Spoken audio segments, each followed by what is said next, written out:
तो आज मेरे पास है Moto X70 फ्यूजन, जिसके हम कैमरा सैंपल्स लेने वाले हैं, फोटो वीडियो सेल्फी डिटेल में बात करेंगे कि आपको ये फ़ोन लेना चाहिए, स्किप करना चाहिए, अगर इश्यूज़ हैं तो वो क्या हैं। स्टार्ट करते हैं। सबसे पहले कैमरा सेटअप की अगर मैं बात करूं तो पीछे की तरफ 50 मेगापिक्सल का प्राइमरी सेंसर है, जो कि सोनी का लिटिया 710 f1.8 एपर्चर के साथ आता है। एंड पॉजिटिवली जो अल्ट्रा वाइड एंगल कैमरा है वो 13 मेगापिक्सल का है, जो f2.2 के साथ आता है। मैक्रो का भी ऑप्शन मिल जाता है और उसके अलावा एक 3.1 लाइट सेंसर भी मिलता है, जो कहीं ना कहीं सिर्फ लुक्स के लिए दिया गया है। आगे की तरफ आपको 32 मेगापिक्सल का f2.2 एपर्चर का सेल्फी कैमरा मिलता है। अब बात करते हैं आउटपुट की, बिकॉज मुझे पर्सनली इस फोन में ज्यादा इश्यूज नहीं लगे। प्राइस के हिसाब से बहुत पॉजिटिव चीज़ें एक एक करके डिस्कस करते हैं। स्टार्टिंग में तो प्राइमरी कैमरा। अब यहाँ पे अगर आप फोटोज़ देखोगे, शार्पनेस काफ़ी बढ़िया है, चाहे सेंटर हो चाहे एजेस हो। ओवरऑल मुझे टेक्सचर डिटेल काफ़ी सही लगा। हाईलाइट कंट्रोल मुझे इस फोन का सिर्फ एक मेजर इशू लगा है। आप जितनी भी फोटोज़ देखोगे जहाँ पे डायरेक्टली सनलाइट आ रही है ना कुछ पोर्शन ऑफ फोटो में, वो जो हाईलाइट्स हैं वो ओवर एक्सपोज हो रहे हैं, वो ढंग से कंट्रोल नहीं कर पा रहा। उसके अलावा मोस्ट ऑफ द सिचुएशन में डायनामिक रेंज काफ़ी बढ़िया है, चाहे वो हाईलाइट कंट्रोल हो चाहे वो शैडो का रिकवरी हो। Overall pretty impressive dynamic range. बाकी हमने यहाँ कुछ मार्केट एरिया में फोटोज़ ली थी जहाँ पे आर्टिफिशियल लाइट ज़्यादा होती है, नेचुरल लाइट कम होती है। फोटोज जितनी आई हैं शार्प हैं, कलर्स अच्छे हैं, ना बहुत ज़्यादा ओवर है ना बहुत ज़्यादा अंडर हैं, एकदम बढ़िया स्लाइट वाइब्रेंस के साथ कलर्स आते हैं। बट यहाँ पे भी मुझे हाईलाइट इशू नोटिस हुआ है। जितनी भी आप ब्राइट एरियाज देखोगे 10 में से 3-4 फोटोज़ में आपको हाईलाइट्स ओवर एक्सपोज दिखेंगी। वाइट बैलेंस अच्छे से कंट्रोल करता है, कॉन्ट्रास्ट लेवल्स भी अच्छे हैं, बहुत ज़्यादा कॉन्ट्रास्टी लुक नहीं आता है, जिस वजह से शैडो रिकवरी बढ़िया मिल जाती है फोटोज़ में। बाकी एक और ड्रॉबैक मैंने नोटिस करा, जब डायरेक्ट सनलाइट में जो हमने फोटोज लिए हैं, अगर स्लाइट वार्म सनलाइट फेस पे आ रही है ना, फेस को बहुत ज़्यादा वार्म कर रही है, तो वो एक ड्रॉबैक है इस फोन में। बट अगर आप नेचुरल लाइट में लेते हो तो ऐसा कोई इशू नहीं आएगा। बैकलाइट में भी बढ़िया है। All over the camera is performing good, specially जब हमने फ्रंट लाइट में जितनी फोटोज ली हैं, जहाँ पे एकदम से फेस पे बहुत ज़्यादा लाइट नहीं आती है, तो बढ़िया बैलेंस फोटो आ जाती है। हाँ, ये है कि बैकलाइट में थोड़ा सा कलर बैंडिंग का इशू दिखेगा, मतलब जो स्काई ब्राइट से थोड़ा डार्क होता है ना, वहाँ पे आपको अजीब सी लाइंस नोटिस होंगी, उसको कलर बैंडिंग बोलते हैं। तो हाँ, 2-3 ड्रॉबैक्स हैं। बट अगर आप कैजुअल शूटर हो और ये टेक्निकलिटीज़ को नहीं देखते एंड 1-2 अपडेट से अगर मोटो को हाईलाइट वाला कंट्रोल सही कर देता, then actually the camera is good. बाकी बात रही लो लाइट परफॉर्मेंस की, शार्प फोटोज़ हैं, डिटेल्स अच्छी हैं, इवन मुझे कलर्स अच्छे लगे। लो लाइट में थोड़े वाइब्रेंस आती है ना, तो फोटोज़ देखने में अच्छी लगती हैं, डल नहीं लगती, तो वाइब्रेंट है। बाकी एक्सपोजर भी बढ़िया है, डायनामिक रेंज अच्छे से कंट्रोल कर लेता है, स्पेशली शैडो रिकवरी प्राइस के हिसाब से यहाँ पे Moto X70 फ्यूजन बढ़िया कर रहा है। इशू वही एक है जो प्राइमरी कैमरा डे लाइट में भी था, कि हाईलाइट कंट्रोल में स्ट्रगल करता है, जहाँ थोड़ा सा ब्राइट स्पॉट बनेगा ना उसके ओवर एक्सपोज कर देता है, वो एक इशू है।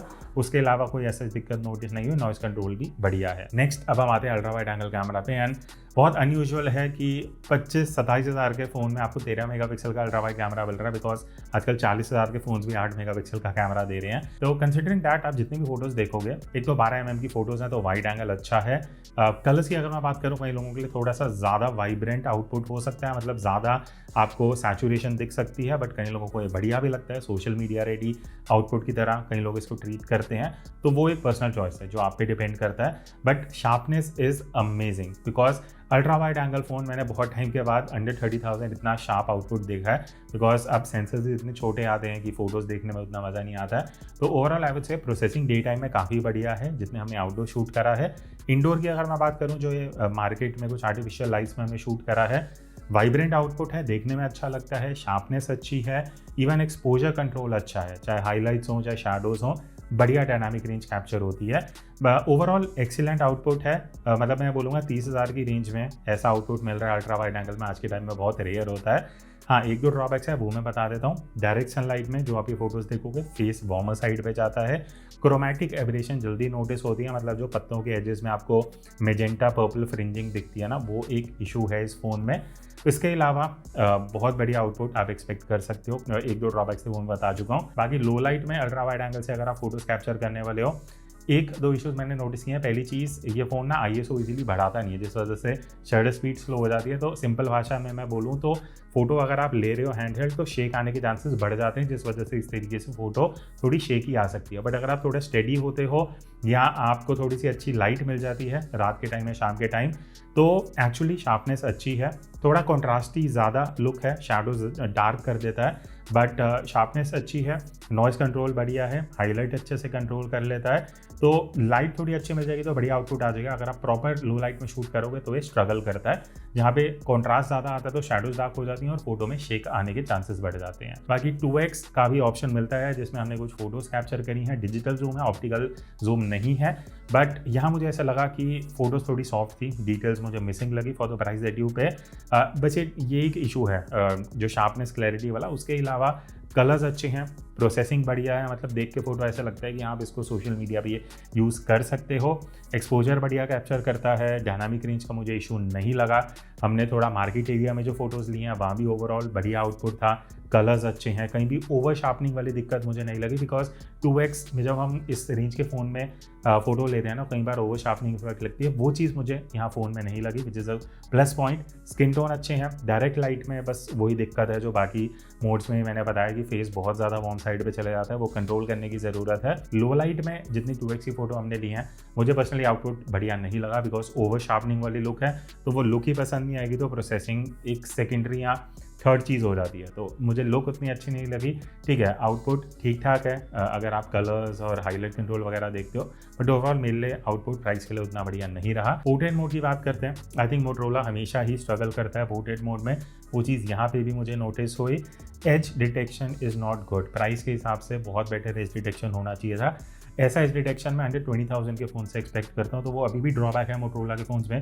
पोर्ट्रेट मोड आप बढ़िया एक्सपेक्ट नहीं कर सकते, जब एज डिटेक्शन नहीं अच्छा होगा तो बाकी फ़ोटोज़ भी आपको उतनी बढ़िया नहीं लगती हैं।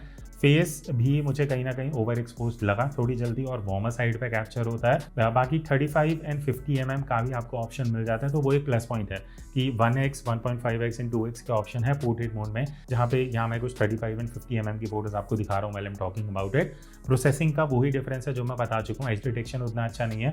हाँ, टेक्सचर डिटेल फेस पे अच्छी है, बट फेस थोड़ा सा ब्राइट कैप्चर होता है एंड कहीं ना कहीं थोड़ा वार्मर साइड पे टोन्स जाती हैं। बाकी मैक्रो का भी एक ऑप्शन है, जैसे मैंने बताया था अल्ट्रा वाइड एंगल कैमरा जो है it works as a macro camera, output is actually very good. मैंने अभी यहाँ ही कुछ फोटोज अभी कैप्चर करी हैं। अगर आपको अच्छी खासी लाइट मिल जाती है ना, बहुत क्लोज जाके आप एक्चुअली बहुत क्लोज जाके फोटोज ले सकते हो, डिटेल, टेक्सचर, कलर सब कुछ बढ़िया निकालता है। एंड प्राइस के हिसाब से आई वुड स्पेसिफिकली से अगर आप मैक्रो लेना पसंद करते हो ना, क्लोजअप शॉट्स, तो इस फोन में आपको फोटोज लेके मजा आएगा। फाइनली बात करते हैं सेल्फी की, एंड पर्सनली यहाँ पे भी मुझे आउटपुट काफ़ी बढ़िया लगा है। पहली चीज़, फेस पे जो एक्सपोजर है वो काफ़ी बढ़िया से आता है, कहीं भी मुझे अंडर या ओवर एक्सपोज फोटोज नहीं लगी। वाइट बैलेंस काफ़ी एक्यूरेट है, आई हैव टू से कि जो स्किन टोन है वो एक्चुअली क्लोज टू रियलिस्टिक जैसे लुक दिखता है ना फेस का, वैसी कैप्चर हो रही है। कलर्स बढ़िया हैं, सब कुछ सही है। And the best thing is आपको वाइड एंगल का भी ऑप्शन मिल जाता है नॉर्मल सेल्फी में भी, एंड अगर आप पोर्ट्रेट सेल्फी में मूव करते हो वहाँ भी ऑप्शन है कि आप वाइड एंगल में सेल्फी ले सकते हो, जहाँ मैंने मोस्टली वाइड एंगल कैमरा ही यूज़ करा है। And I personally like the age detection जो आपको पोर्ट्रेट सेल्फी में मिलता है। बाकी प्रोसेसिंग सिमिलर है पोर्ट्रेट में या नॉर्मल मोड में भी। बाकी प्रो मोड आपको फोटो के लिए मिल जाता है, जहाँ पे सारे कंट्रोल्स हैं वही जैसे हर फोन में रहता है, बट वीडियो में ऐसा आपको कोई प्रो मोड नहीं मिलता। तो क्या आप भी अपने स्मार्टफोन कैमरा से कुछ इस तरीके की प्रोफेशनल फोटोज कैप्चर करना चाहते हो, आप ज्वाइन कर सकते हो मेरा 5 आवर्स का ऑनलाइन फोटोग्राफी कोर्स, जहाँ पे मैं आपको बेसिक्स ऑफ फोटोग्राफी सिखाने वाला हूँ कि कैसे आपको एक्सपोजर कंट्रोल करना है, कैसे सीन्स को कंपोज करना चाहिए, जब आप किसी भी सिचुएशन में फोटो ले रहे हो क्या क्या चीजें आपको ध्यान रखनी चाहिए, फोटोज कैसे एडिट करनी है, ये सारी चीजें हम इस कोर्स में सीखने वाले हैं। तो बाकी की डिटेल्स आपको जो डिस्क्रिप्शन में लिंक है वहां जाके मिल जाएंगी। और 750 से ज्यादा मोबाइल फोटोग्राफर्स ऑलरेडी ये कोर्स अवेल कर चुके हैं, और अभी स्पेशल ऑफर भी चल रहा है जहां पे आपको 20% डिस्काउंट मिलेगा using this coupon code. So join me on this journey and learn how to click better photos using any smartphone camera. Next अब आते हैं इस वीडियो के सेकंड पार्ट पे, जहां पे वीडियो परफॉर्मेंस की बात करते हैं। तो अब हम पहले प्राइमरी कैमरा यहाँ पे देख रहे हैं, जो आप देख सकते हो आउटपुट आ रहा है। अब मोटो एज 70 फ्यूजन जो है उसमें आप 4K 30 तक ही रिकॉर्ड कर सकते हो, 60 का कोई ऑप्शन नहीं है, जो अगेन इस बजट में 60 होना चाहिए था, वो एक ड्रॉबैक है, कंसिडर करना अगर आप लेने का प्लान कर रहे हो। बाकी एक काम करते हैं, अभी मैं बोलते बोलते फ्रंट लाइट पे था, अभी थोड़ा सा बैक लाइट पे आ रहा हूँ, थोड़ा शेड एरिया में हूँ, ताकि आप देख सको कि डिफरेंट लाइटिंग में जो फ्यूजन है वो कैसे कंट्रोल कर रहा है एक्सपोजर को, स्पेशली जब लाइट चेंज होती है। अब मैं बैक लाइट में हूँ, मेरे ऊपर उतनी लाइट नहीं है, बट पीछे से लाइट आ रही है, तो इस सिचुएशन में कैसे कंट्रोल कर रहा है। Audio as usual internal microphone से है, तो अगर आप मतलब अभी 3 फीट के डिस्टेंस पे फ़ोन होगा, ठीक है, अब इतने डिस्टेंस पे अगर आप शूट करने वाले ऑडियो कैसा आता है वो एक बढ़िया डिफरेंस आपको पता लग जाएगा। अभी शोर वोर इतना नहीं है, मेरे पीछे एक रोड है, वहाँ से थोड़ा गाड़ियाँ वाड़ियाँ जा रही हैं, वो आपको देखने को पता लग जाएगा। बाकी और काफ़ी हमने सैम्पल लिए हैं डिफरेंट सिचुएशन में, एक बार वो देख के एनालाइज करते हैं। क्योंकि 130,000 ये फ़ोन आपको कंसिडर करना चाहिए। सैम्पल्स देखते हैं। अब 4K 30 FPS पे आप वीडियो रिकॉर्ड कर सकते हो, जैसे मैंने आपको पहले बताया था। प्रोसेसिंग की अगर मैं बात करूँ, एक्सपोजर शिफ्ट एक्चुअली बढ़िया है। जब हमने शूट करते हुए थोड़ा left right up down move करा है फ़ोन को, तो बहुत ईजिली लाइटिंग एंड सिचुएशन के हिसाब से एक्सपोजर को मैनेज कर लेता है। कलर्स अच्छे हैं, थोड़े से आपको सैचुरेटेड दिखेंगे जो देखने में अच्छे लगते हैं, आंखों में चुभने वाले कलर्स नहीं है। स्टेबलाइजेशन मुझे अच्छी लगी, अंडर 30,000 अगर प्राइस को कंसिडर करते हैं। बट अगर लाइट थोड़ी सी कम होती है ना, मैं एक दो एग्जांपल यहाँ दिखा दूंगा, कई बार ये फ़ोन फोकस हंट करता है, बहुत ज़्यादा नहीं है, 10 में से 1-2 बार आपको देखने को मिल सकता है अगर लाइट कम है। और फ्लिकर भी देखने को मिली, 30 FPS में आर्टिफिशियल लाइट में फ्लिकर कर रहा है, जो आइडियली नहीं करना चाहिए, वो एक ड्रॉबैक है। और मुझे ऐसा लगा कि वीडियो थोड़ा सा हैवियर कॉन्ट्रास्टी लुक के साथ आता है, मतलब शैडोज़ को थोड़ा डार्क कैप्चर करता है, जो कई लोगों को देखने में अच्छा लगेगा। बट अगर आप थोड़े से भी टेक्निकल हो, आप वो चीज़ नोटिस कर लेते हो कि यार कॉन्ट्रास्ट थोड़ा हायर साइड पे है। एंड बैकलाइट में जितने हमने वीडियोस रिकॉर्ड करी हैं, मुझे ऐसा नोटिस हुआ कि वीडियो डार्क हो जाती है, तो वो आपको एडिटिंग में थोड़ा करेक्ट करना पड़ सकता है। लो लाइट की अगर मैं बात करूँ, ओवरऑल अच्छा आउटपुट है कंसिडरिंग जिस रेंज में ये फ़ोन आता है। डिटेल्स अच्छी हैं, शार्पनेस अच्छी है, टेक्सचर वगैरह आपको बढ़िया मिलेगा। हाईलाइट कंट्रोल भी अच्छा है, जहाँ पे इस रेंज के फ़ोन्स इजीली स्ट्रगल कर जाते हैं, वो चीज़ मुझे Moto Edge 70 फ्यूजन में नहीं दिखी। तो ओवरऑल 4K रेजोल्यूशन में आप लो लाइट में बढ़िया वीडियो शूट कर सकते हो। नेक्स्ट अब हम बात करते हैं अल्ट्रा वाइड एंगल कैमरा की। अब next ultra wide angle camera की बात करते हैं, तो हमने वाइड एंगल में स्विच करा है। अब यहाँ पे भी फ्यूजन में आपको 4K 30 FPS का ही ऑप्शन मिलेगा, 60 में आप नहीं जा सकते। बट एक चीज़ अच्छी है कि वाइड एंगल में 4K मिल रहा है, जो आज के टाइम में इवन 40,000 के फ़ोन्स में आपको 1080p ही देखने को मिलता है, तो वो एक अच्छी न्यूज़ है। स्पेशली अगर आप वीडियो ज़्यादा शूट करते हो, आपको अल्ट्रा वाइड की फुटेज भी चाहिए, 1x भी चाहिए, तो वाइड एंगल में बेनिफिट मिल जाता है कि आप 4K रेजोल्यूशन में शूट कर सकते हो। फॉर एक कंपैरिजन अगर मैं दिखाऊं बैक लाइट में, अभी मैं फ्रंट लाइट बता दी कि पीछे की तरफ से सनलाइट आ रही है। वाइड एंगल है तो ऑब्वियसली और एलिमेंट्स होंगे, एक्सपोजर कैसे मैनेजमेंट होता है, वो सारी चीज़ देखने को पता लगेगी। कलर्स आप देख सकते हो, स्काई क्लाउड्स वगैरह नहीं है, स्काई ब्लू है। ग्रीन मैंने तो मैरून सा पहने, ग्रीन भी आपको आसपास दिख जाएगा। सबसे प्लस पॉइंट तो आपको भी मिल जाता है कि आप मतलब 25 से 27 हज़ार की रेंज में 4K अल्ट्रा वाइड शूट कर पा रहे हो, जो आप आज के टाइम पे 35-40 हज़ार के फ़ोन्स में भी मुश्किल से आपको मिलता है। कंसिडरिंग दैट बढ़िया आउटपुट है 4K रेजोल्यूशन में, शार्पनेस अच्छी है, डिटेल्स बहुत अच्छी हैं। कलर्स मुझे ऐसा लगा कि बहुत ज़्यादा वाइब्रेंट है, मतलब बहुत ज़्यादा सैचुरेशन आती है, थोड़ा कॉन्ट्रास्टी लुक ज़्यादा है, तो वो कई लोगों के लिए शायद एक माइनस पॉइंट हो सकता है। बट अगर आप ऐसी वीडियो शूट करते हो कि सीधा शूट करके आपको अपलोड करना है, तो आपको ये दिक्कतें इतनी मेजर नहीं दिखेंगी। बाकी बैकलाइट में मुझे अगेन अल्ट्रा वाइड में वीडियो थोड़ी डार्कर साइड पे लगी हैं, वहाँ एक्सपोजर बेटर हो सकता था। बाकी लो लाइट में जितने हमने सैम्पल्स लिए हैं, यहाँ मुझे ऑल ओवर इंप्रेसिव आउटपुट लगा है, मतलब वाइब्रेंस अच्छी है, कलर्स अच्छे दिखते हैं, आंखों में चुभेंगे नहीं कलर्स इजीली, हाईलाइट कंट्रोल काफ़ी बढ़िया कर लेता है। एंड सबसे बड़ा पॉइंट ये है ना कि लो लाइट में आप 13 मेगापिक्सल के सेंसर से वीडियो शूट कर रहे हो इस रेंज में, जो again is very rare nowadays. हाँ, ये थोड़ा कॉन्ट्रास्टी लुक है, बट आपको बढ़िया आउटपुट मिल जाएगा। 2x वीडियो की बात कर लेते हैं, वो आपको एक ऑप्शन मिल जाता है, 2x जूम करके आप वीडियो शूट कर सकते हो।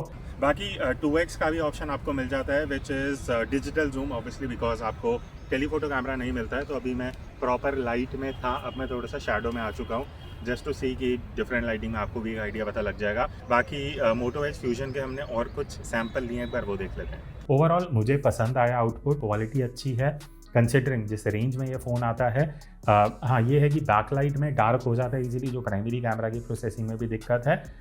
बट लो लाइट एक्चुअली मुझे बढ़िया लगा। अगर आप यहाँ कुछ वीडियोस देखोगे, आउटपुट अच्छा है, डिटेल्स अच्छी है, नॉइस इजीली नहीं आता, हाईलाइट भी बढ़िया से कंट्रोल कर पा रहा है। बस मुझे ऐसा लगा कि कई बार थोड़ा फोकस हंट करता है जब लाइट थोड़ी सी कम रहती है। Now talking about front camera, अगर आप इस तरीके से व्लॉगिंग करने वाले हो, आप ये सैंपल देख सकते हो। मैं थोड़ा वॉक करते हुए शूट कर रहा हूँ ताकि स्टेबलाइजेशन का भी आइडिया लग जाए। इन केस अगर आप व्लॉगिंग करने वाले हो फ्रंट कैमरा से, 4K 30 FPS का आपको ऑप्शन मिल जाता है फ्यूजन में, तो वो एक चीज़ है कि अगेन इस बजट में कई फ़ोन्स कई बार 1080p दे देते हैं, तो यहाँ पे 4K मिल रहा है, वो एक अच्छी चीज़ है। एक्सपोजर मैं एकदम डायरेक्ट सनलाइट में खड़ा हूँ, ठीक है। बोलते बोलते एक बार मैं थोड़ा सा मूव अराउंड कर रहा हूँ ताकि आपको डिफरेंट लाइटिंग में आइडिया लग सके। ये थोड़ा गया प्रॉपर बैक लाइट ही है, जहाँ पे पीछे की तरफ सनलाइट है एंड फेस पे एक्सपोजर कैसा आ रहा है, वो सारी चीज़ें पता लग जाएंगी। एक चीज़ जो मुझे मिसिंग लग रही है वो है कि वाइड एंगल का ऑप्शन नहीं है, तो आप इसी एंगल ऑफ व्यू में, मेरा आर्म स्ट्रेच पे मैं शूट कर रहा हूँ, ज़्यादा वाइड नहीं है बट ठीक है, अगर आपके लिए इतना एंगल ऑफ व्यू चलता है देन इट्स फाइन। तो अब क्वेश्चन आता है कि क्या आपको Moto X70 फ्यूजन परचेज करना चाहिए, स्किप करना चाहिए। मेरे हिसाब से देखो 27,000 का लॉन्च हुआ है, कार्ड डिस्काउंट लगा के 25,000 तक ये फ़ोन आ जाता है। मैं पर्सनली अगर इतना बजट लेके चलता मैं ये परचेज कर लेता कैमरा के हिसाब से। बाकी एस्पेक्ट मुझे नहीं पता, वो चीज़ मैं पहले क्लियर कर दूँ, बिकॉज Moto X60 सीरीज़ में हीटिंग के काफ़ी इशूज़ थे, तो हम सिर्फ टेस्टिंग कैमरा के हिसाब से करते हैं, तो वहाँ तो हमें सच कोई इशू नहीं दिखा। अ गुड कैमरा फ़ोन, कुछ ड्रॉबैक्स हैं जो मैं आपको बता चुका हूँ। हाईलाइट्स बहुत ओवर एक्सपोज चले जाते हैं, कहीं कहीं सिचुएशंस में लो लाइट कैमरा उतना बढ़िया नहीं है, but as a normal user इस रेंज में आपको अल्ट्रा वाइड एंगल में 4K रेजोल्यूशन मिल रहा है, वो एक प्लस पॉइंट है। एंड प्राइमरी कैमरा अच्छी फोटोज़ ले लेता है, तो ओवरऑल अ गुड फ़ोन। इसका कंपैरिजन अगर आप चाहते हो किसी और फ़ोन से करें वो भी कमेंट्स में बता देना। एंड मिलते हैं नेक्स्ट वीडियो में, तब तक take care and keep clicking.